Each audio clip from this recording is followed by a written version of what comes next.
فاتر نام۔ پہلی آیت ہی میں لفظ فاتر اس سورہ کا عنوان قرار دیا گیا ہے، جس کے معنی صرف یہ ہیں کہ یہ وہ سورت ہے جس میں فاتر کا لفظ آیا ہے۔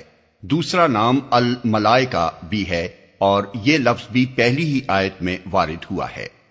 زمانہ نزول۔ انداز کلام کی اندرونی شہادت سے مترشح ہوتا ہے کہ اس سورت کے نزول کا زمانہ غالباً مکہ معظمہ کا دور متوسط ہے، اور اس کا بھی وہ حصہ جس میں مخالفت اچھی خاصی شدت اختیار کر چکی تھی اور نبی صلی اللہ علیہ وسلم کی دعوت کو ناکام کرنے کے لیے ہر طرح کی بری سے بری چالیں چلی جا رہی تھیں۔ موضوع و مضمون۔ کلام کا مدعا یہ ہے کہ نبی صلی اللہ علیہ وسلم کی دعوت توحید کے مقابلے میں جو رویہ اس وقت اہل مکہ اور ان کے سرداروں نے اختیار کر رکھا تھا، اس پر ناصحانہ انداز میں ان کو تنبیہ و ملامت بھی کی جائے اور معلمانہ انداز میں فہمائش بھی۔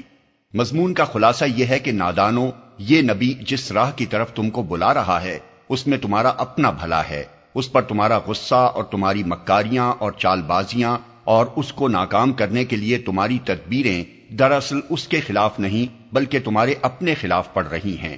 اس کی بات نہ مانو گے تو اپنا ہی کچھ بگاڑو گے، اس کا کچھ نہ بگاڑو گے۔ وہ جو کچھ تم سے کہہ رہا ہے اس پر غور تو کرو، آخر اس میں غلط کیا بات ہے؟ وہ شرک کی تردید کرتا ہے، تم خود آنکھیں کھول کر دیکھو، کیا شرک کے لیے دنیا میں کوئی معقول بنیاد موجود ہے؟ وہ توحید کی دعوت دیتا ہے، تم خود عقل سے کام لے کر غور کرو، کیا اللہ فاطر السماوات والارض کے سوا کہیں کوئی ایسی ہستی پائی جاتی ہے جو خدائی صفات اور اختیارات رکھتی ہو؟ وہ تم سے کہتا ہے کہ تم اس دنیا میں غیر ذمہ دار نہیں ہو بلکہ تمہیں اپنے خدا کو اپنے اعمال کا حساب دینا ہے، اور اس دنیاوی زندگی کے بعد ایک اور زندگی ہے جس میں ہر ایک کو اپنے کیے کا نتیجہ دیکھنا ہوگا۔ تم خود سوچو کہ اس پر تمہارے شبہات اور اچنبے کس قدر بے اصل ہیں۔ کیا تمہاری آنکھیں رات دن اعادہ خلق کا مشاہدہ نہیں کر رہی ہیں؟ پھر تمہارا ہی اعادہ اس خدا کے لیے کیوں ناممکن ہو جس نے تم کو ایک ذرا سے نطفے سے پیدا کر دیا؟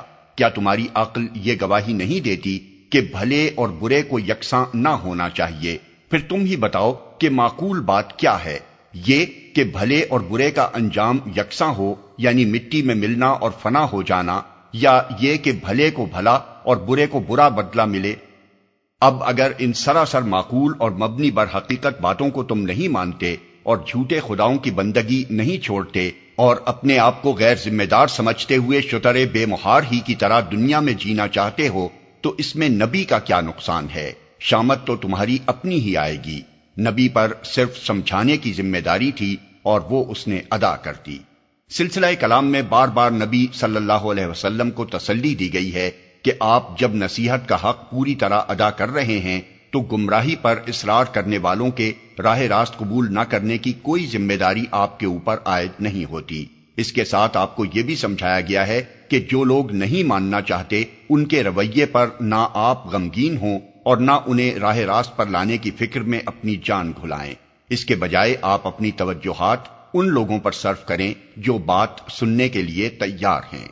ایمان قبول کرنے والوں کو بھی اسی سلسلے میں بڑی بشارتیں دی گئی ہیں تاکہ ان کے دل مضبوط ہوں اور وہ اللہ کے وعدوں پر اعتماد کر کے راہ حق میں ثابت قدم رہیں۔